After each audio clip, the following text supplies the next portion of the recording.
الحمد لله وكفى وسلام على عباده الذين اصطفى.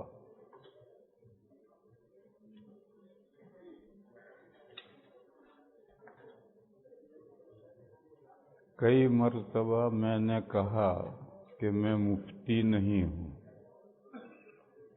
اس پر ہمارے ایک دوست نے کل یہ کہا کہ آپ کے پاس تو افتاء کی سند ہے، وہ کہاں چلی گئی جو آپ کہتے ہیں کہ میں مفتی نہیں ہوں؟ تو میں نے ان سے کہا کہ میں مفتی نہیں ہوں، اس کا مطلب یہ ہے کہ میرا جاب فتویٰ دینا نہیں. مفتی تو ہوں، پڑھا ہوں، سند بھی ہے، مگر میرا کام فتوے دینا نہیں. جس کا جاب فتویٰ دینا ہوتا ہے، کام فتویٰ دینا ہوتا ہے، اس کو چھوٹے موٹے واضح باریک سب مسئلے ہر وقت اس کے سامنے آتے رہتے ہوتے ہیں، اور وہ فتوے کی کتابیں دیکھتا رہتا ہے تو اس کو محفوظ ہوتے ہیں. میرا جاب پڑھانا ہے، اور پڑھانے میں بھی میں فقہ نہیں پڑھاتا، بلکہ 50 سال سے حدیث پڑھا رہا ہوں.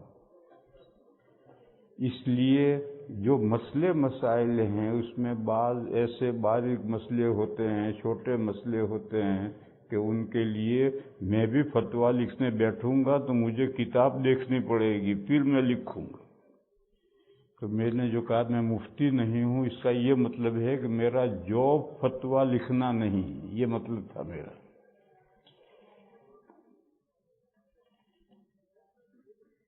یہ کہتے ہیں مارگیج فرانسیسی لفظ ہے. مکان مارگیج پر لیتے ہو تو مارگیج فرانسیسی لفظ ہے، جس کے معنی ہے ایسا سودی قرض جو مرنے کے بعد بھی جاری رہے. یہ صحیح نہیں بیان کر رہے. انگریزی زبان چندے کی زبان ہے، اس کا اپنا کوئی سرمایہ نہیں. دنیا بھر کی زبانوں سے اس نے الفاظ لیے ہیں، اور ایک پریشانی یہ ہے کہ اسپیلنگ تو اسی زبان کی رکھی اور پروناؤنسیشن نیا دیا. اب لفظ کو لکھتے کچھ ہیں، بولتے کچھ ہیں. اب ہر لفظ کی اسپیلنگ یاد کرو.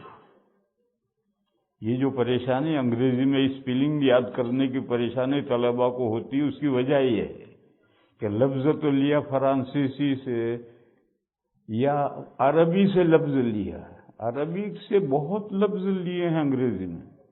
یہ جو زمین کو آپ کہتے ہیں ارتھ، یہ عربی کا لفظ ارگن ہے. زمین عربی کا لفظ ارگن، اس کو انہوں نے ارتھ کر دیا. لفظ عربی کا ہے. یا جیسے ایک روڈ کے ساتھ دوسرا روڈ آتا ہے مرج، یہ عربی کا لفظ ہے، مرج البحرین یلتقیان. بے شمار لفظ انگریزی میں عربی کے بھی ہیں، فرینچ کے بھی ہیں، اٹالوی زبان کے بھی ہے، پتہ نہیں کون سی دوسری زبانوں کا چندہ ہے. اور انگریزی ڈکشنری میں ہر ورڈ کے بعد میں رمز اشارہ دیا ہے کہ یہ لفظ کون سی زبان کا ہے. پھر جب کسی زبان کا لفظ ہوتا ہے تو کبھی بے عینی ہی دوسری زبان میں منتقل کیا جاتا ہے، اور کبھی دوسری زبان میں آ کر کے اس کے معنی میں تبدیلی آ جاتی ہے. اب مارگیج کے معنی ہیں ڈبل ٹرافک، گروی اور سودی رقم پر دی ہوئی مکان. اصل مکان بینک کے پاس گروی ہے، آپ کا نہیں ہے، لیکن وہ آپ کو دیا گیا ہے قسطوں پر. جب آپ کی قسطیں پوری ہو جائیں گے تب وہ مکان آپ کا ہے. وہاں تک یہ مکان بینک کے پاس گروی ہے، کاغذات بھی سارے بینک کے پاس ہیں. تو یہ جو بتلا رہے ہیں کہ فرانسیسی لفظ ہے اس کے یہ معنی ہے، یہ صحیح نہیں ہے. اب انگریزی میں اس لفظ کے معنی ہیں ڈویل معاملہ، دوہرا معاملہ. آپ کو قرض دیا اور مکان آپ کو بیچا. کتنے میں؟ 2 لاکھ کا مکان ہے، 3 لاکھ میں آپ کو بیچا قسطیں بنا کر، اور جب تک یہ قسطیں ادا ہوں گی وہاں تک یہ مکان بینک کے پاس میں گروی ہے. پھر آپ کو وہ کرائے پر بھی دیا ہے، وہ جو آپ قسطیں ادا کریں گے اس میں کرایہ بھی کٹے گا. عجیب عجیب چکر ہے، گول مول. یہ کہتے ہیں کہ مارگیج کی بنیاد سود ہے. یہ ٹھیک ہے، مارگیج میں سود بینک کو دینا پڑتا ہے، یہ بات صحیح ہے. آپ نے گزشتہ کئی سوالات میں مارگیج کی معیشت پر زکوٰۃ کا مسئلہ بیان کیا ہے. مارگیج کی معیشت پر، یہ لفظ کے معنی بھی نہیں جانتا لکھنے والا ہے. معیشت کے کیا معنی ہوتے ہیں، مارگیج کی معیشت کیا ہو. خیر، سود کی حرام معیشت پر آخر زکوٰۃ کیوں؟ سود پر کس نے کہا کہ زکوٰۃ ہے؟ ہم نے تو کہا ہے کہ جو آپ کا بینک کا آپ کے نام قرضہ ہے، یہ قرضہ آپ کے بیلنس میں سے لیس ہوگا نہیں ہوگا، ہوگا تو کتنا لیس ہوگا، اس پر کہاں ہم نے زکوٰۃ کہا ہے. سمجھتا تو بندہ ہے نہیں، اور پرچہ قلم دے کر کاغذ دے کر بیٹھ جاتا ہے. ہم نے یہ کہا ہے کہ آپ کے پاس مثلا $4000 ہیں اور آپ کو مکان کی مارگیج کی قسط دینی ہے $700، تو وہ $700 آپ کے 4000 میں سے لیس ہو کر باقی پر زکوٰۃ آئے. یہ مسئلہ ہم نے بیان کیا ہے. مارگیج پر جو مکان خرید کر کرایہ پر لگایا گیا وہ تو 100% سود ہے. برائے مہربانی حرام مال میں زکوٰۃ کے فرائض پر بیکار سوال ہے. ہم نے کب کہا ہے حرام مال پر سوال ہے؟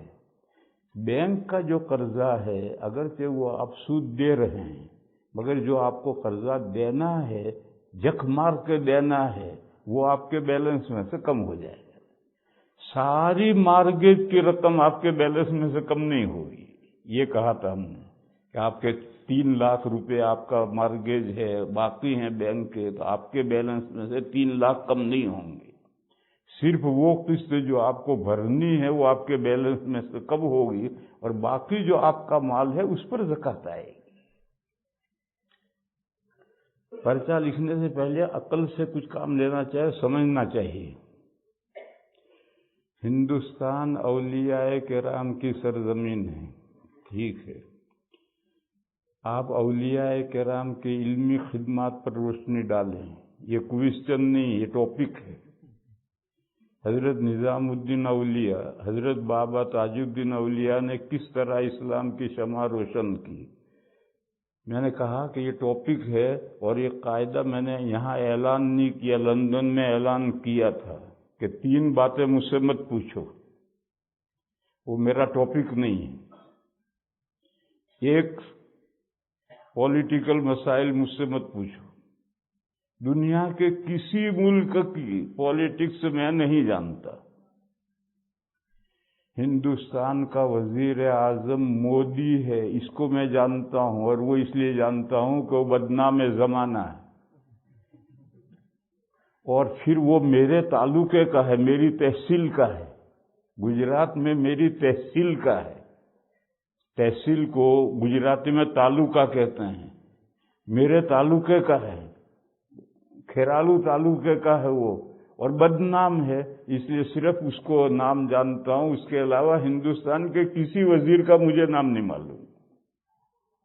جب اپنے ملک کے سیاست ہی سے میں واقف نہیں ہوں تو دنیا کی دوسری ملکوں کی سیاست سے کیا واقف ہوں؟ میڈل ایسٹ میں کیا ہو رہا ہے مجھے کچھ پتہ نہیں. میں نہ اخبار پڑھتا ہوں، نہ ریڈیو سنتا ہوں، نہ میرے پاس موبائل ہے، نہ میرے پاس کچھ نہیں ہے. میں تو قرآن حدیث اور فقہ میں رات دن گھسا رہتا ہوں، اسی کو پڑھتا ہوں. لہذا دنیا کے کسی ملک کے پولیٹکس کے بارے میں مجھ سے مت سوال کرو. دیوبند میں عصر کے بعد میری مجلس ہوتی ہے، تو اگر کوئی سیاست کے بارے میں کوئی بات پوچھتا ہے تو میں کہتا ہوں جا حضرت مولانا ارشد مدنی کے پاس جا، یہ سوال ان سے کر، وہ جواب دیں گے، مجھے نہیں پتا۔ تو ایک تو براہ کرم دنیا کے کسی ملک کی، حتیٰ کہ ہندوستان کی کسی پولیٹکس کے بارے میں مجھ سے مت پوچھو، معلوم ہی نہیں مجھے، کیا بتاؤں میں۔ دوسرا، ہسٹری کے بارے میں مت پوچھو مجھ سے، تاریخ میرا موضوع نہیں ہے۔ میں نبی پاک صلی اللہ تعالی علیہ وسلم کی تاریخ جانتا ہوں، صحابہ کی جانتا ہوں، تابعین کی جانتا ہوں، بس۔ قرآن و حدیث کو سمجھنے کے لیے 3 دوروں کی تاریخ جاننا ضروری ہے، وہ میں جانتا ہوں۔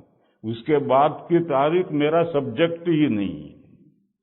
جب عصر کے بعد کوئی آدمی تاریخی کوئی بات پوچھتا ہے تو میں کہتا ہوں جا حضرت مولانا حبیب الرحمن اعظمی، یہ دارالعلوم کے ایک استاد ہیں، رسالہ دارالعلوم کے ایڈیٹر ہیں، جا ان کے پاس، وہ جواب دیں گے، مجھے نہیں معلوم، تاریخی معلومات مجھے نہیں ہیں۔ لہذا براہ کرم کوئی تاریخی معلومات مجھ سے آپ جاننا چاہیں، میں جانتا ہی نہیں، کیا بتاؤں گا۔ تیسرا، آپ کے جو مقامی مسائل ہیں وہ مجھ سے مت پوچھو، جیسے چاند کا مسئلہ ہے، جیسے اوقات کا مسئلہ ہے، یہ جو آپ کے مسائل ہیں یہ آپ جانیں، آپ کے ملک کے علماء جانیں، مجھ سے یہ مسائل مت پوچھو۔ یہ 3 باتوں کے میں جواب نہیں دیتا ہوں۔ لندن میں تو میں نے پہلے اعلان کیا تھا، یہاں اعلان کرنا بھول گیا ہوں۔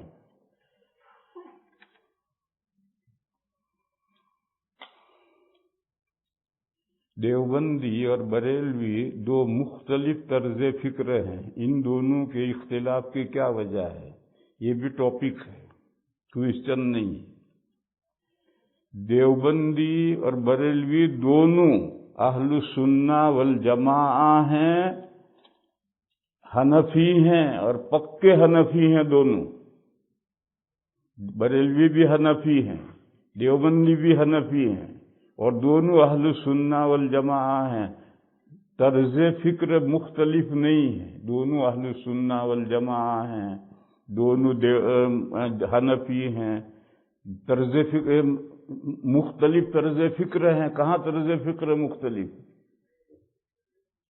دیوبندی اور بریلویوں میں اختلاف 4 مسئلوں میں ہے،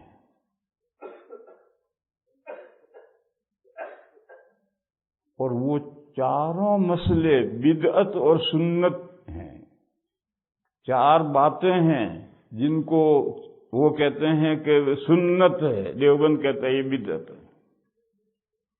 طرز فکر میں اختلاف نہیں ہے، 4 مسئلے ہیں، اور چاروں مسئلوں کا خلاصہ نبی پاک صلی اللہ تعالی علیہ وسلم کی شان میں غلو اور اولیاء کرام کی شان میں غلو، یہ بریلویوں کا طرز انداز ہے۔ دیوبند کہتا ہے نہیں، اعتدال رکھو، حضور کی شان میں بھی اعتدال سے رہو، اولیاء کی شان میں بھی اعتدال اختیار کرو، بس اعتدال اور غلو، اور اس کی وجہ سے 4 مسئلے پیدا ہوئے ہیں۔ یہ ٹاپک ہے، کوئی دن موقع آئے گا تو بتاؤں گا۔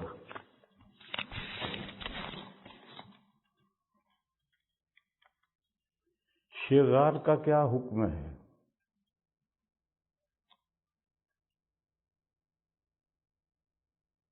شغار کہتے ہیں ایک آدمی اپنی بہن یا بیٹی دوسرے کے نکاح میں دے، اور دوسرا اپنی بہن یا بیٹی اس کے نکاح میں دے، اور مہر کچھ نہیں، دونوں عورتوں کا مہر نہیں، اس کا ناموس اس عورت کا مہر، اور اس کا ناموس یعنی شرمگاہ، اس کی شرمگاہ اس کا مہر، اور اس کی شرمگاہ اس کا مہر،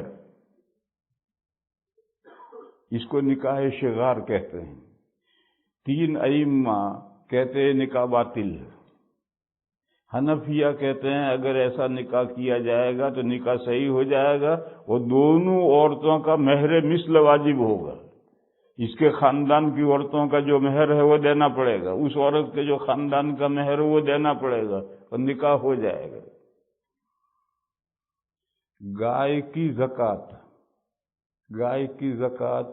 30 گایوں میں ایک سال کا بچہ واجب ہوتا ہے، پھر 40 ہو جائیں تو 2 سال کا بچہ واجب ہوتا ہے، پھر 50 میں اختلاف ہے، پھر 60 سے قاعدہ کلیہ ہے، ہر 30 میں 1 سالہ بچہ، ہر 40 میں 2 سالہ بچہ۔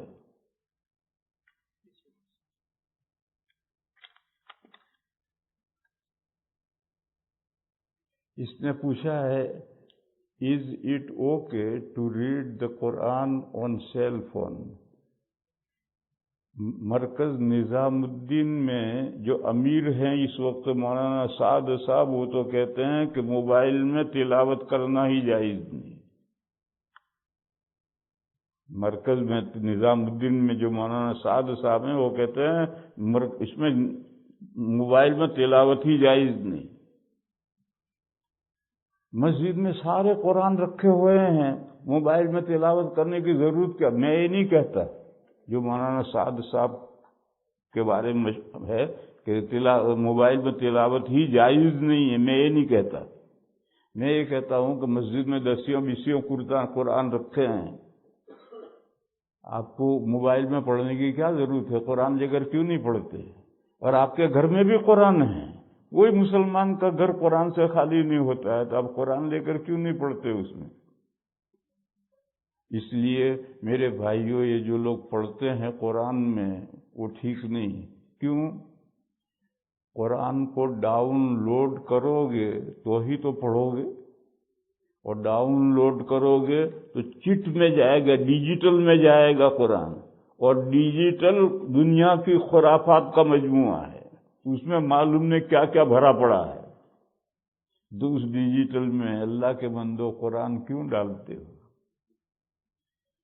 قرآن شریف لو اور اس سے پڑھو۔ پھر یہ پوچھتا ہے کہ ول دا ریوارڈ بی سیم؟ قرآن میں پڑھنے کا ثواب اور موبائل میں پڑھنے کا ثواب یکساں ہوگا؟ جی یکساں ہوگا، اس ثواب میں کوئی فرق نہیں پڑتا۔ Is it a necessary to have? کیا ادو کیا ہے؟ ادو کیا؟ ہاں؟ وضو کہاں لکھا ہے؟ وضو لکھا ہے لیکن is it the necessary to have وضو ٹو ریڈ؟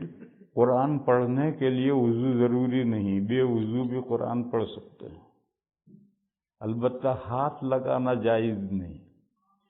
سلفیوں کے یہاں، غیر مقلدین کے یہاں ہاتھ بھی لگا سکتے ہیں، بلکہ وہ تو یہ کہتے ہیں کہ جنابت میں بھی پڑھ سکتے ہیں، حائضہ عورت بھی پڑھ سکتی ہے۔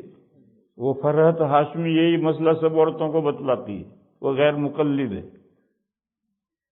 اہل سنہ والجماعہ کے نزدیک جنابت میں اور حیض اور نفاس کی جو حالت، یہ بھی جنابت ہے، اور غسل واجب ہوا تو یہ بھی جنابت ہے۔ جنابت کی حالت میں قرآن کو نہ ہاتھ لگانا جائز ہے، نہ قرآن پڑھنا جائز ہے، اور بے وضو قرآن پڑھ سکتے ہو، ہاتھ لگانا جائز نہیں۔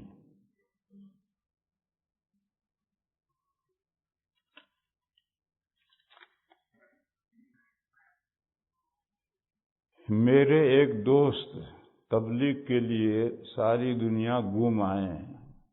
یہ تبلیغ مسلمانوں کے اندر ہے، تبلیغ مسلمانوں ہی میں ہوتی ہے، اور غیر مسلموں تک دین پہنچانے کا نام ہے دعوت۔ قرآن میں 2 آیتیں الگ ہیں، ادعو الی سبیل ربک بالحکمت والموعظۃ الحسنہ وجادلہم باللتی ہی احسن۔ بلاؤ بلا تیرے پروردگار کے راستے کی طرف دانش مندی سے، اور دل میں بات اتر جائے اس طرح سے بلا، اور اگر بحث کی نوبت آ جائے تو اچھے طریقے سے بحث کر۔ یہ ہے غیروں کو دین کی طرف بلانے کے لیے ادعو، یہ دعوت ہے۔ اور دوسری آیت ہے یا ایھا الرسول بلغ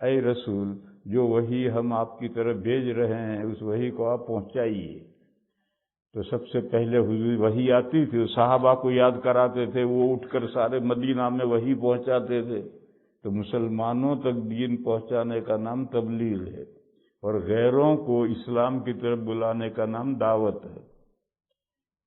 تو یہ کہتے ہیں یہ تبلیغ مسلمانوں کے اندر ہے، ٹھیک ہے، مسلمانوں کے اندر کام کرنے ہی کا نام تبلیغ ہے۔ حالانکہ ان کا پڑوسی غیر مسلم ہے، انہیں آج تک اسلام کی دعوت نہیں دی ہے، آپ دیجیے۔ دین کا ہر کام ایک آدمی نہیں کر سکتا، تقسیم کار ہے۔ آپ یہ کہیں کہ یہ تبلیغ میں گھومتے ہیں، قرآن تو نہیں پڑھاتے، حدیث تو نہیں پڑھاتے، حدیث کو تو پڑھا لے، قرآن کو تو پڑھا لے۔ ایک مثال سمجھو میرے بھائیو، کوہ نور ایک ہیرا ہے، ہندوستان کی ملکیت تھا، انگریز اسے چرا کر لائے ہیں۔ جب وہ حاکم تھے تو وہ کوہ نور ہیرا لائے ہیں اور وہ لندن میں ہے۔ کہتے ہیں، میں نے دیکھا نہیں، کہتے ہیں کہ وہ 700 گرام کا ہیرا ہے، اور اس کی قیمت پورے ہندوستان، انڈیا نہیں، پورے ہندوستان سے زیادہ اس کی قیمت ہے۔ کہتے ہیں یہ 1 پیس کوہ نور ہے، یہ ہاتھ سے گر گیا اور اس کے 7 ٹکڑے ہو گئے، چھوٹے بڑے۔ تو ہر ٹکڑا اپنی قیمت کھو نہیں دے گا، ہر ٹکڑے کی قیمت ہوگی، مگر 1 پیس کوہ نور کی جو قیمت ہے وہ کسی ٹکڑے کی نہیں ہوگی۔ اب سمجھو، نبی پاک صلی اللہ تعالی علیہ وسلم اور صحابہ کا جو کام تھا وہ 1 پیس کوہ نور والا کام تھا۔ وہ ایک ہی وقت میں داعی بھی تھے، مبلغ بھی تھے، مجاہد بھی تھے، ایڈمنسٹریٹر بھی تھے، مفسر بھی تھے، محدث بھی تھے، سب کچھ ایک ساتھ تھے۔ 1 پیس کوہ نور کام تھا حضور اور صحابہ کا۔ پھر جب زمانہ آگے بڑھا تو کام پھیلے تو حصے ہوئے۔ جہاد اس کا کام انہوں نے لے لیا، حکومت چلانے کا کام انہوں نے لے لیا، حدیث پڑھانے کا کام انہوں نے لے لیا، قرآن پڑھانے کا کام انہوں نے لے لیا، فقہ پڑھانے کا کام انہوں نے لے لیا، مسلمانوں میں کو دین پہنچانے کا کام انہوں نے لے لیا، غیر مسلموں کو دین پہنچانے کا کام آپ لے لیجئے، اعتراض کیوں کر رہے؟ وہ بیچارے جو کر رہے ہیں، آج آدھی دنیا مسلمان مراد ہے میری، کافر مراد نہیں ہے، مسلمان آدھی دنیا کلمہ بھی نہیں جانتی۔ تو ان کو اگر وہ دین پہنچاتے ہیں اور دین کی بنیادی باتیں سکھلاتے ہیں تو آپ کے پیٹ میں کیوں درد ہو رہا ہے؟ جو لوگ غیر مسلم ہیں ان تک دین پہنچانا فرض ہے، وہ فریضے کے لیے آپ کھڑے ہوئیے، وہ فریضہ ادا کیجئے، وہ کر رہے ہیں، کرنے دیجئے ان کو کام، جو کام باقی ہے وہ آپ لیجئے۔ آج تو اسلام کی دعوت نہیں دی ہے، سوال کرنے پر جواب دیا کہ ابھی اپنی نوکری پکی کر رہا ہوں، گزشتہ 10 سال سے سب وہی بات ہے۔ میں نے کہا یہ صیغہ کام کما حقہ نہیں ہو رہا، غیروں میں دین کی طرف بلانے کا کام جیسا ہونا چاہے نہیں ہو رہا۔ اللہ توفیق دے کچھ بندوں کو جو اٹھائیں۔ ہندوستان میں ایک مولانا صاحب ہیں، مولانا کلیم، وہ یہی کام کر رہے ہیں، غیروں میں دین کی طرف بلانے کا کام، مگر اب ہندوستان میں ماحول نہیں رہا۔ جب ہندوستان میں ہماری حکومت تھی اس وقت ہم ہندوؤں کو اسلام کی طرف بلاتے تو بڑی آسانی سے آتے۔ اب ایک ہندو مسلمان ہوتا ہے تو پورے علاقے میں طوفان کھڑا ہو جاتا ہے، ہندو آفت آ جاتی ہے، تو وہاں ماحول نہیں رہا۔ پھر بھی وہ اپنے والا بیچارے کام کرتے ہیں، تھوڑا بہت کام ہوتا ہے، لیکن یہ جو امریکہ اور یورپ کنٹریز ہیں ان میں تو اوپن مائنڈ لوگ ہیں، اور یہاں کام کرنے کے بہت مواقع ہیں۔ پر جیسا یہ دعوت جیسا تبلیغ کا کام پھیلا ہوا ہے، الحمدللہ جو کچھ ہو رہا ٹھیک ہو رہا، ایسا یہ کام بھی اٹھو اور یہ کام کرو۔ اس ملکوں کے اندر، امریکہ میں، کینیڈا میں، برطانیہ میں، یورپ کے تمام ملکوں میں اس کے بہت چانسز ہیں، مگر دور اول میں اسلام کا کام ہو رہا تھا تو بہت تیزی سے اسلام پھیل رہا تھا، اب اتنا تیزی سے نہیں پھیل رہا۔ اس کی 3 وجہ ہیں۔ پہلے جب کوئی اسلام قبول کرتا تھا تو اپنے خاندان سے تو کٹ گیا، اور دنیا میں خاندان کے بغیر رہ نہیں سکتا۔ تو دور اول میں جو آدمی جس کے ہاتھ پر اسلام قبول کرتا تھا اس کی فیملی کا ایک فرد بن جاتا تھا۔ اب اس کے حسن و قبا پر نظر رکھنا اس فیملی کا کام تھا۔ اب ایک آدمی اسلام قبول کیا، اب اس کا کسی خاندان کا فرد تو ہے نہیں، اپنے خاندان سے کٹ گیا، کسی خاندان نے اسے اپنایا نہیں، تو بیچارہ کہاں جائے گا؟ پھر وہ بھیک مانگتا پھرے گا، میں نو مسلم ہوں مدد کرو، میں نو مسلم ہوں مدد کرو۔ نہیں، اس کے اچھے برے پر نظر رکھنا اس خاندان کا کام ہے، اچھا کام کر برے کام سے روکنا۔ اب یہ سلسلہ نہیں رہا۔ پہلے جہاں کوئی مسلمان ہوا تو جس کے ہاتھ پر مسلمان ہوا اس کی فیملی، اس کے پورے خاندان کا، قبیلے کا جز بن جاتا تھا۔ حضرت امام بخاری علیہ الرحمہ کے پر دادا محمد بن اسماعیل بن ابراہیم بن مغیرہ، یہ پر دادا جوفی نام کے ایک آدمی کے ہاتھ پر مسلمان ہوئے تھے، تو ان کا سرنیم ہی جوفی ہے، یعنی وہ خاندان میں شریک ہو گیا، اور خاندان کا جو سرنیم ہے وہ سرنیم ان کو ملتا تھا۔ البتہ کتابوں میں فرق کرتے تھے کہ جوفی نسبن، جوفی ولاءن، یہ جوفی ہے نسب کے اعتبار سے، اور یہ جوفی ہے دوستی کے اعتبار سے، ولاءن۔ تو یہ ایک سسٹم تھا۔ تو کوئی بھی آدمی اسلام قبول کرتا تھا تو وہ تنہا نہیں رہتا تھا۔ آج جو اسلام کرتا ہے اس کا کوئی تعاون کرنے والا نہیں ہے۔ تعاون چاہے پیسے سے تعاون کرے، پیسوں کا تعاون نہیں چاہیے، پیسے تو اللہ دیتے ہیں، خاندان چاہیے۔ مجھے ایک قصہ یاد آیا، میں راندیر میں پہلے پڑھاتا تھا، 9 سال میں نے وہاں پڑھایا ہے، تو میں چھاچھا اسٹریٹ میں رہتا تھا، تو اس کے پشت پر ایک ڈاکٹر تھے، اب وہ انتقال ہو گیا نہیں، ان کی بیوی تھی اور 2 لڑکیاں تھیں، اور وہ 9 مسلم، پوری فیملی مسلمان ہوئی تھی۔ بیوی تو کچھ زیادہ پکی نہیں تھی، مگر بیٹیاں اور ڈاکٹر صاحب بہت پکے مسلمان تھے۔ وہ میرے پاس آتے تھے اور سر کی آنکھوں سے روتے تھے میرے سامنے، میری یہ 2 بیٹیاں ہیں، کیا کروں، ان کو کوئی اٹھاتا نہیں۔ سر کی آنکھوں سے بندہ روتا تھا۔ میرے لڑکے اس وقت چھوٹے چھوٹے تھے، شادی کے قابل نہیں تھے، اور میں کوئی کہا ان لڑکیوں کا، مجھے لڑکیاں میرے گھر میں دیکھ کر کہا مجھے پریشان ہوں، ان لڑکیوں کو لیتا نہیں۔ اب یہ صورتحال ہے، اگر لڑکے ہوں تو کوئی لیتا نہیں، لڑکیاں ہیں تو کوئی لیتا نہیں، تو اب کوئی اسلام کیسے قبول کرے گا بھائی؟ پھر میں تو دیوبند مدرس ہو کر چلا گیا۔ پھر بعد میں اب مجھے معلوم ہے کہ اللہ کے فضل سے دونوں لڑکیوں کا 2 مولویوں سے نکاح ہوا ہے، اور بہت خوشحال ہیں دونوں، اور وہ ڈاکٹر صاحب اور ان کی بیوی کا تو انتقال ہو گیا، لیکن وہ میرے سامنے بیچارے روتے تھے آ کر کے، میں کیا کروں، ان لڑکیوں کو مجھ سے دیکھا نہیں جاتا۔ تو اب فیملی کے ساتھ جب کوئی آئے گا تو اس کی لڑکیاں ہیں، وہ لڑکیاں کسی کو دینی پڑیں گی، لڑکے ہیں تو ان کے لیے لڑکیاں لینی پڑیں گی۔ یہ دور اول میں جو سسٹم تھا وہ سسٹم آج نہیں رہا، تو اسلام کی اشاعت رک گئی۔ دوسری وجہ یہ ہوتی تھی کہ دین اسلام کو بڑے بڑے علماء دعوت کا کام کرتے تھے، اور دین اسلام کو اس انداز سے وہ سمجھاتے تھے کہ اس کا دل قبول کر لے۔ ایک صحابی ابو کبیر حذلی ہیں، حضور کی خدمت میں آئے، اور عرب کا ڈاکو تھا، عرب کا بہت بڑا ڈاکو۔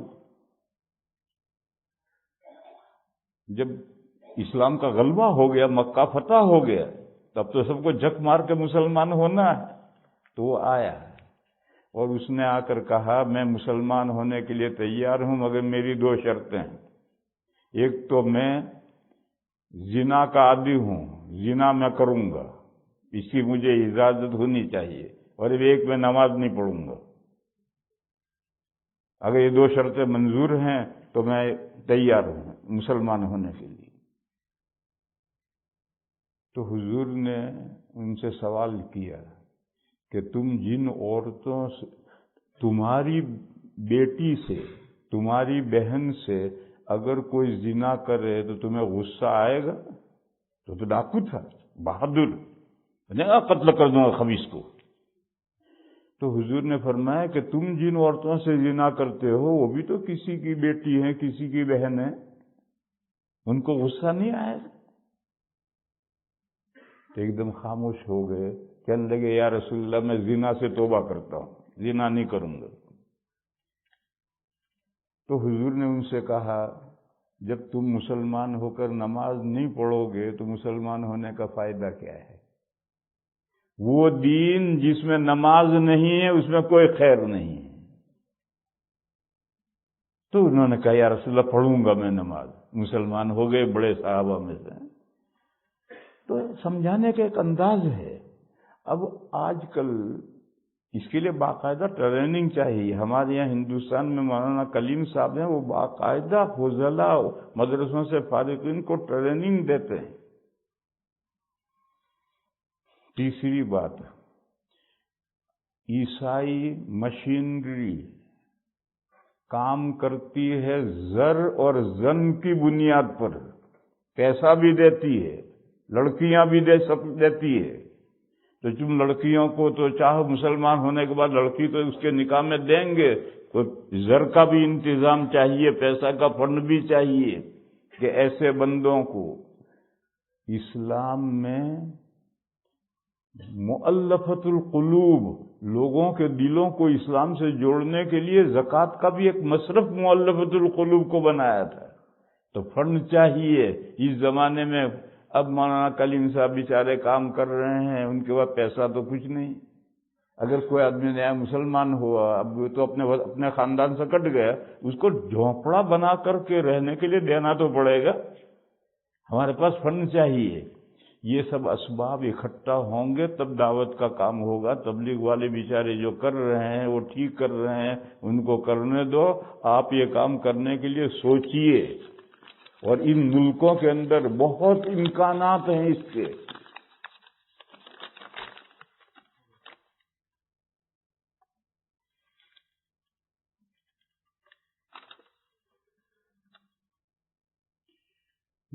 نماز میں پاؤں کتنے کھولنے چاہیے؟ آپ 11 نمبر کی سائیکل سے جا رہے ہیں، 11 نمبر کی سائیکل جانتے؟ اب 11 نمبر کی سائیکل سے جا رہے ہیں اور چلتے چلتے اسٹاپ ہو گئے، تو جتنا فاصلہ ہے اتنا ہی نماز میں 2 قدموں میں فاصلہ رہے۔ ظاہر رانیں پتلی ہیں تو پیر قریب رکھ کر چلے گا، تو نماز میں کھڑا ہوگا تو فاصلہ بھی کم رہے گا۔ اور رانیں موٹی موٹی ہیں تو وہ تو چلے گا ہی پھڈا، تو جب کھڑا ہوگا تو اس کے پیروں میں فاصلہ بھی زیادہ ہوگا۔ اب اسے تم کہو کہ نہیں نماز میں 4 انگل فاصلہ رہے تو بیچارہ کیسے کھڑا رہے گا؟ لہذا قاعدہ کلیہ سمجھو۔ آدمی چل رہا ہے، چلتے چلتے ایک دم اسٹاپ ہوئے، سامنے کوئی آدمی آ گیا، کھڑا ہو گیا، تو کتنا فاصلہ ہوتا؟ اتنا ہی فاصلہ رہنا چاہیے، نہ کم نہ زیادہ۔ کوئی بالکل نہیں کھولتا، یہ تو میرے خیال سے غلط ہے۔ ایسا تو کوئی نہیں ملے گا کہ دونوں پیر ملا کر کے قیام میں کھڑا رہے، ایسا تو آپ کو کوئی نہیں ملے گا۔ کوئی اتنا کھولتا ہے کہ ہاتھی گزر جائے۔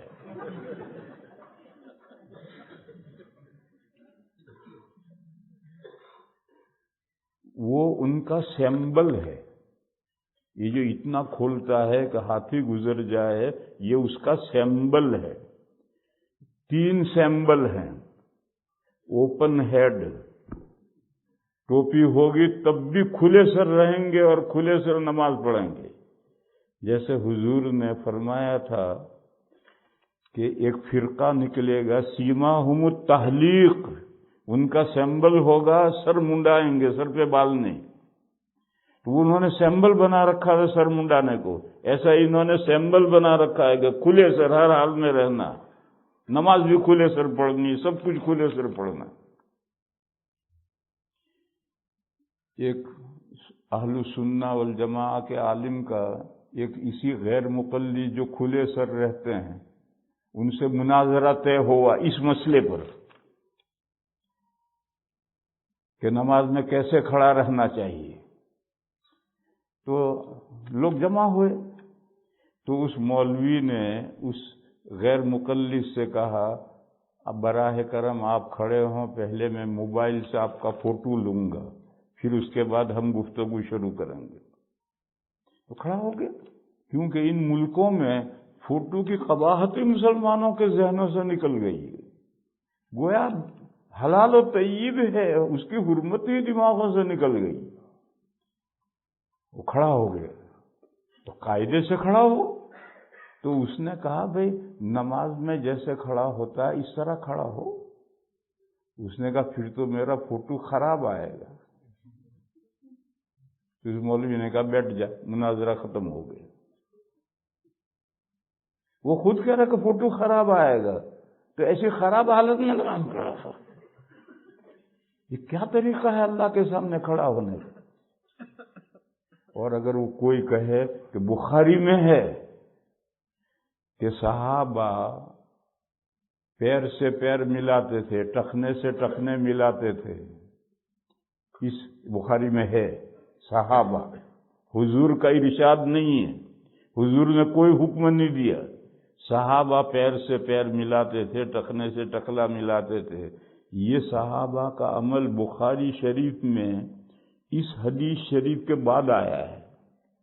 نبی پاک صلی اللہ تعالی علیہ وسلم نے فرمایا استقیموا فإنی اراکم من وراء ظہری، صفیں سیدھی رکھو، میں تمہیں پیٹھ پیچھے دیکھتا ہوں. یہ حدیث ذکر کی ہے. پھر اس کے بعد میں یہ ہے کہ صحابہ پیر سے پیر ملاتے تھے، ٹخنے سے ٹخنا ملاتے تھے. بخاری کے تمام شارحین نے کہا کہ اس کا مطلب ہے صحابہ اس طرح سے صفیں سیدھی کرتے تھے. دائیں طرف کا پیر اپنے ساتھی کے پیر کے ساتھ یہاں سے لے کر یہاں تک ملاؤ اور ٹخنا ٹخنے کے مقابل ملاؤ. پھر ادھر کا پیر ادھر لے جاؤ اور ٹخنا. حضور کے زمانے میں یہ صفیں نہیں تھی، نشان نہیں تھے. مسجد نبوی میں ریت بچھی ہوئی تھی. تو میدان میں نماز پڑھنی ہو اور صفیں سیدھی کرنی ہو تو صفیں سیدھی کرنے کا یہ طریقہ ہے کہ ایک پیر ادھر لے جاؤ، وہ اپنا پیر لائے، دونوں پیر برابر کرو. اور پیر تو چھوٹے بڑے ہوتے ہیں تو ٹخنا ٹخنے سے لگاؤ، ادھر کا ادھر لگاؤ، پھر صحیح کھڑے ہو جاؤ. اور اس ایک طرف سے ٹخنے میں سوئی ڈالی جائے تو سب ٹخنوں میں سوئی چلی جائے تو سب بالکل سیدھی ہوگی. تو یہ جو بخاری شریف میں ہے وہ تو سب سیدھی کرنے کا طریقہ ہے. بخاری کے شارح، بہت بڑے شارح حافظ ابن حجر علیہ الرحمہ نے اس حدیث کا یہی مطلب بیان کیا ہے. دیکھو یہ لوگ جو ہیں یہ انگلیاں ملاتے ہیں، ان انگلیوں کو پیر کہتے ہیں. انگلیوں کا تو کہیں کوئی تذکرہ نہیں آیا. پیر یعنی یہاں سے یہاں تک پیر ملاؤ اور پیر کے ساتھ ٹخنا بھی ملاؤ. کوئی ملا کر کے کھڑے رہ کر دکھائے پورا پیر پیر سے ملا ہے، ٹخنا بھی ٹخنے سے لگنا چاہیے. ملا کر کے کوئی دکھائے، مرغی بنے بغیر نہیں ملا سکتا. کیا پنجوں کا رخ کعبہ کی طرف ہونا لازمی ہے؟ پنجوں کا جب ہم قیام میں کھڑے ہوں تو دونوں پیروں کا رخ کعبہ کی طرف ہونا چاہیے، لازمی نہیں ہے. لازمی فیس اور سینہ یہ قبلے کی طرف ہونا ضروری ہے، اس کے بغیر نماز نہیں ہوگی. چہرہ اور سینہ قبلے کی طرف ہونا ضروری ہے، اس کے بغیر نماز نہیں ہوگی۔ پیروں کو قبلہ رخ کرنا مستحب ہے، لازمی نہیں ہے۔ کیا فرض نماز کے بعد جگہ تبدیل کرنا لازمی ہے؟ نہیں، لازمی نہیں ہے۔ اگر جگہ تبدیل کرنے کے موقع ہو تو جگہ بدل کر نفل سنتیں پڑھو، موقع نہ ہو تو وہاں بھی پڑھ سکتے ہیں۔ آمین بالجہر کا کیا حکم ہے؟ آمین بالجہر دو اماموں کے نزدیک سنت ہے، امام شافعی اور امام احمد رحمہم اللہ کے نزدیک آمین بالجہر امام اور مقتدی سب کے لیے سنت ہے، اور دو اماموں کے نزدیک امام ابو حنیفہ اور امام مالک علیہ الرحمہ کے نزدیک زور سے آمین کہنا جائز ہے، سنت نہیں۔ کچھ لوگ کہتے ہیں کہ آمین فرشتوں کی آمین سے ملنی چاہیے، اس لیے زور سے کہیں گے تو ملے گی، آہستہ سے نہیں۔ یہ تو غلط ہے، یہ حدیث ہے۔ حضور نے فرمایا جب امام کہے غیر المغضوب علیہم ولا الضالین فقولوا آمین فإنه من وافق تأمینه تأمین الملائکۃ غفر له ما تقدم من ذنبه۔ جب امام غیر المغضوب علیہم ولا الضالین کہے تو تم آمین کہو۔ جس کا آمین کہنا فرشتوں کے آمین کہنے کے ساتھ اکارڈنگ ہو جائے گا، اس کے سابقہ گناہ معاف کر دیے جائیں گے۔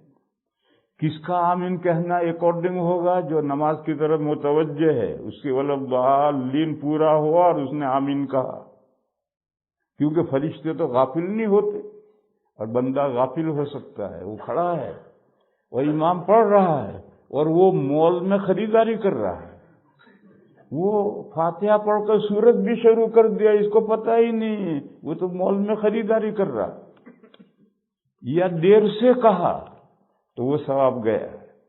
ولضالین پورا ہوتے ہی جو آمین کہے گا، چاہے سرن کہے چاہے جہرن کہے، اس کا آمین کہنا امام کے فرشتوں کے ساتھ اکارڈنگ ہو جائے گا، اس کے لیے زور سے کہنا کوئی ضروری نہیں۔ اور اگر کوئی سمجھنا چاہے تو ولضالین پر آمین کہنے کو معلق کرنے کا مطلب یہ ہے کہ آمین سب لوگ آہستہ آمین کہتے ہیں، ورنہ تو سارے اتنا چلاتے ہیں آمین کہتے ہوئے۔ یہ طریقہ بھی آمین کہنے کا غلط ہے۔ اب تو ہماری مسجد میں تو الحمدللہ لوگ ٹھیک آمین کہتے ہیں، لیکن بعض مسجدوں میں اتنا زور سے ایک بندہ آمین کہتا ہے، وہ غلط طریقہ ہے۔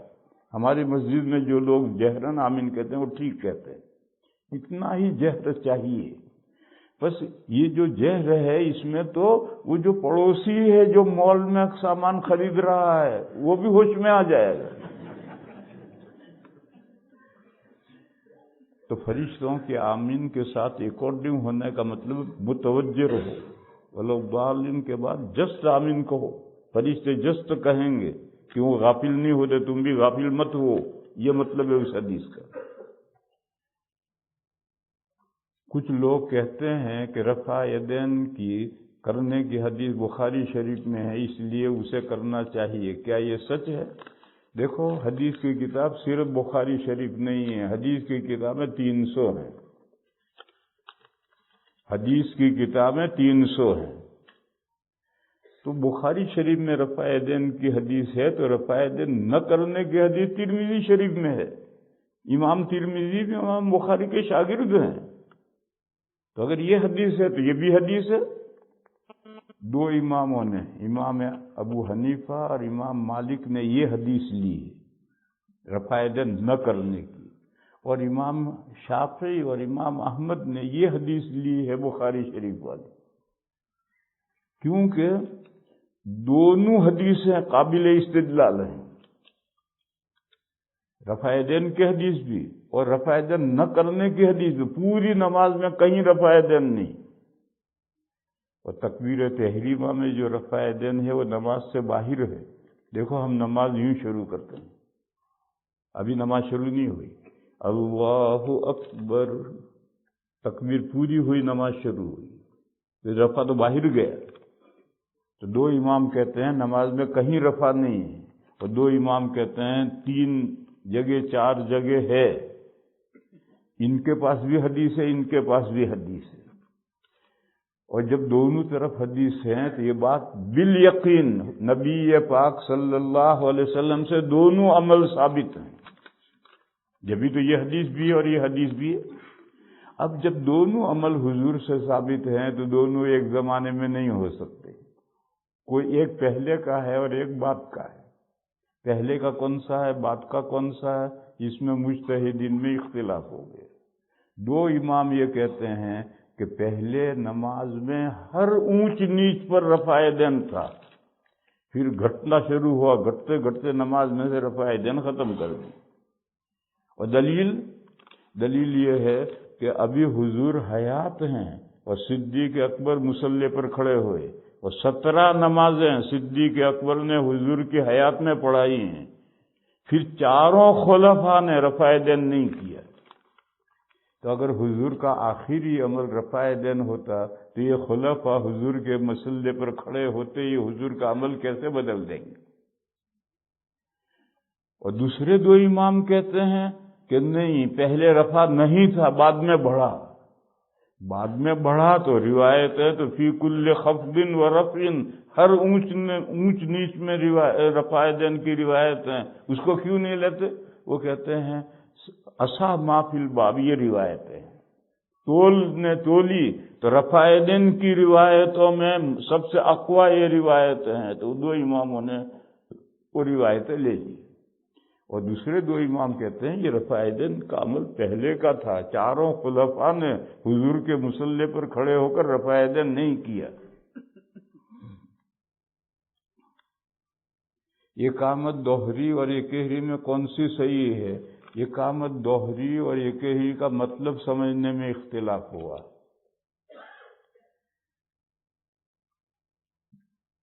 اکہری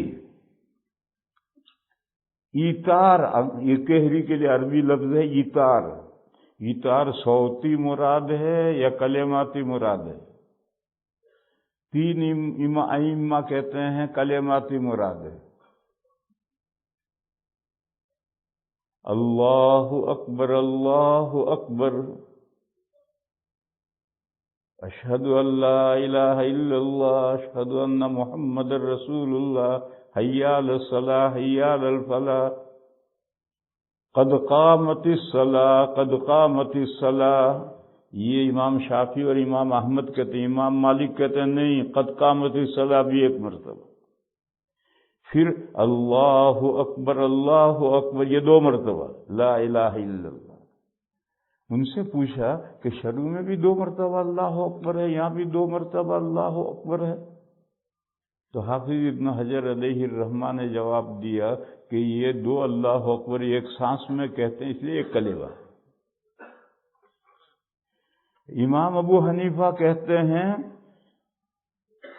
کہ ایتار کلماتی نہیں ہے، صوتی ہے، سیمینر کلمات، ایک سانس میں کہو اور سانس توڑو، کہو اللہ اکبر اللہ اکبر اللہ اکبر اللہ اکبر، رکو، اشہد ان لا الہ الا اللہ اشہد ان لا الہ الا اللہ، اب رکو، اشہد ان محمد رسول اللہ اشہد ان محمد رسول اللہ، رکو، حی علی الصلاۃ حی علی الصلاۃ، رکو، حی علی الفلاح حی علی الفلاح، رکو، پھر کہو قد قامت الصلاۃ، رکو، قد قامت الصلاۃ، یہ 2 الگ الگ سانسوں میں کہنا ہے، اللہ اکبر، پھر رکو، لا الہ الا اللہ، یہ تکبیر کہنے کا طریقہ ہے۔ ایک حدیث ہے حضرت ابن عمر کہتے ہیں جب مسجد نبوی میں تکبیر شروع ہوتی تھی تو میں بقی کے پاس جانوروں کے مارکیٹ میں ہوتا تھا، تکبیر شروع ہوتے ہی میں چلتا تھا، تو تکبیر ختم ہونے سے پہلے میں صف میں آ کر کھڑا ہو جاتا تھا۔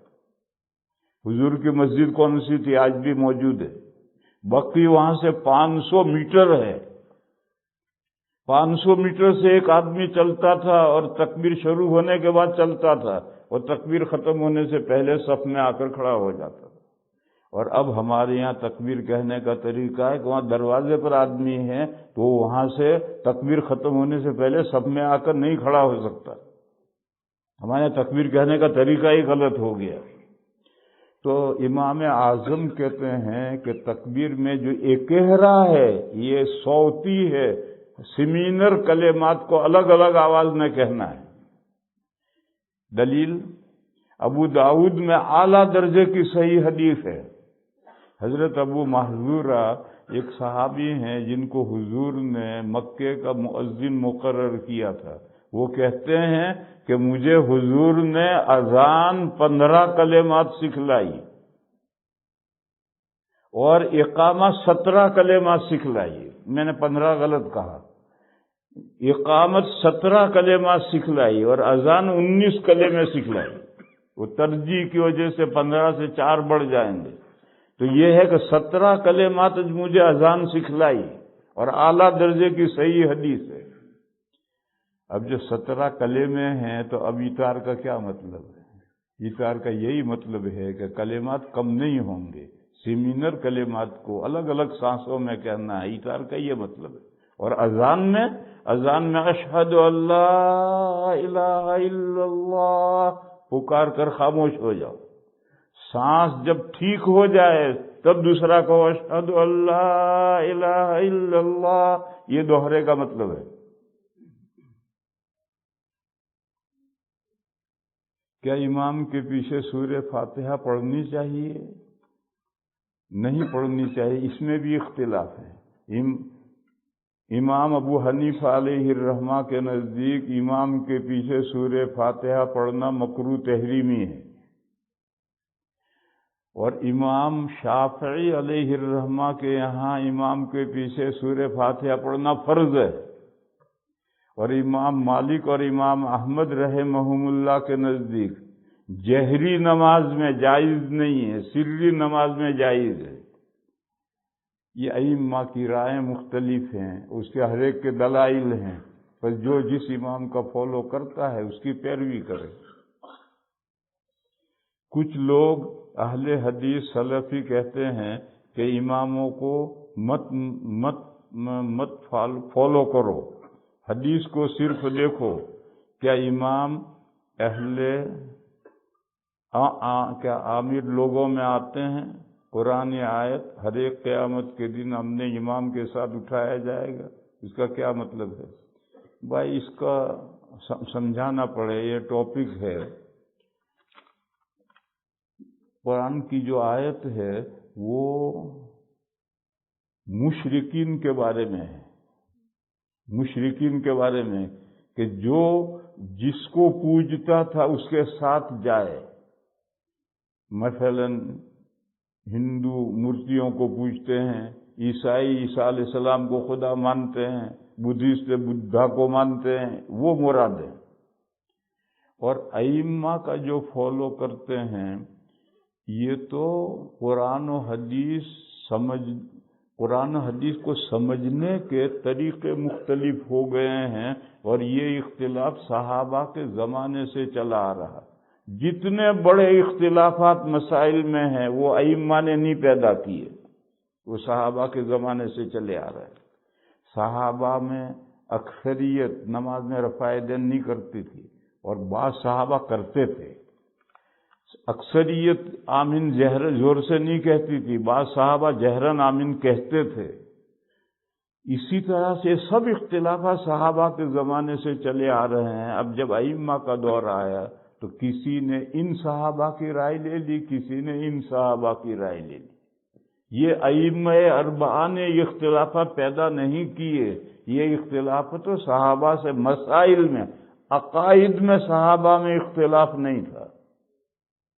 عقائد میں صحابہ کے بعد جن لوگوں نے اختلاف شروع کیا وہ گمراہ فرقے بنے. صحابہ میں عقائد میں کوئی اختلاف نہیں تھا، اور مسائل میں صحابہ کے زمانے سے اختلاف چلا آ رہا ہے. اور ترمذی شریف میں حدیث ہے، اختلاف و اصحابی رحمت لامتی، میرے صحابہ میں جو اختلافات ہوئے ہیں وہ میری امت کے لیے رحمت ہے. بس یہ جو ائمہ اربعہ میں ہیں، لوگ یہ سمجھتے ہیں کہ 4 امام آپس میں جھگڑے ہیں اور یہ اختلافات دین میں پیدا کر دیے ہیں. میرے بھائیوں، یہ غلط ہے. تمام بڑے مسائل صحابہ کے زمانے سے اختلافی چلے آ رہے ہیں، اور صحابہ کا اختلاف امت کے لیے رحمت ہے. ائمہ کا دور آیا تو کسی نے ان صحابہ کی رائے لے لی، کسی نے ان صحابہ کی رائے لے لی، دونوں رحمت ہے.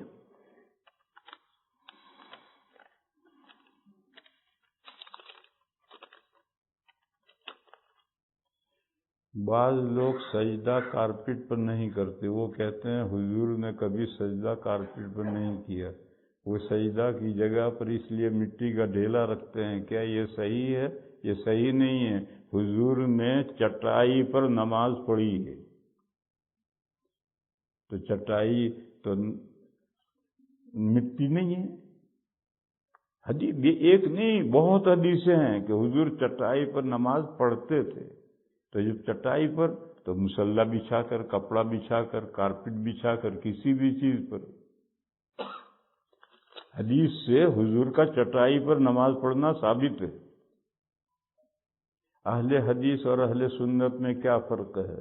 اہل حدیث گمراہ فرقہ ہے، اور اہل السنہ والجماعہ برحق فرقہ ہے. اہل السنہ والجماعہ، صرف اہل سنت نہیں، اہل السنہ والجماعہ برحق فرقہ ہے، اور اہل حدیث یہ گمراہ فرقہ ہے. ہم اہل حدیث نہیں، ہم اہل السنہ ہیں. اور حدیث اور سنت میں فرق ہے. وہ فرق ایک ٹاپک ہے، وہ سمجھاؤں گا، وقت آئے گا. پھر چاروں امام میں کیا فرق ہے؟ زید اور عمر میں جو فرق ہے وہ ابو حنیفہ اور شافعی میں فرق ہے. ہم کسے کہیں گے کہ امام شافعی کا فالو ہے یا امام مالک کا؟ وہ تو خود ہی امام شافعی کے مسلک پر ہوگا، وہ ان کا فالوور ہے. جو امام مالک کے مسلک پر ہے ان کا فالوور ہے. مسائل ہے، ان مسائل سے عمل کرنے سے خود ہی پتہ چل جاتا ہے. آپ کو یہ زحمت کرنے کی ضرورت نہیں ہے کہ دنیا بھر میں لسٹ بناتے پھرو کہ یہ شافعی ہے اور یہ مالکی ہے. جو ہے کرنے دو، تم اپنا کام کرو.